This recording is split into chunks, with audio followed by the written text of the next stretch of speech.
I have post-traumatic stress. May 7th of 2007, I was returning from a memorial service for 2 soldiers who had been killed in a sister battalion from Fort Riley when my vehicle was struck by an improvised explosive device. I was lying on my back and I couldn't move. I didn't know what was wrong with me, but I knew something was wrong with me.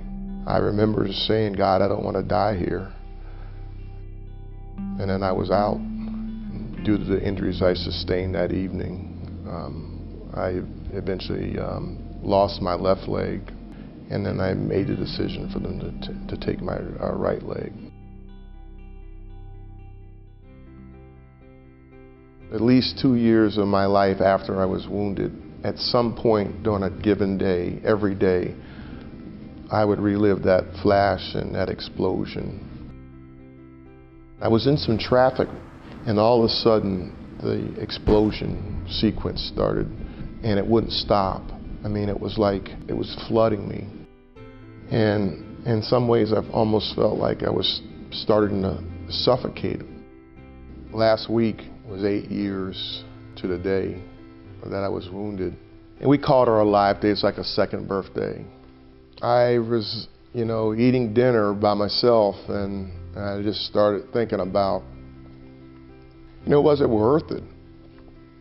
There's so many people that didn't make it through, and there's so many people that struggle, and you just kind of wonder if what you're doing is living up to everything that everyone expects. Is it worth it? I was macho artillery officer, football player that had toughed through everything in his life and didn't feel like I needed anybody to help me tough through this. But eventually I realized that I couldn't do it by myself. I needed help. These blasts or these high-speed collisions can damage the brain, and if you don't give the brain a chance to recover, it can cause irreparable damage.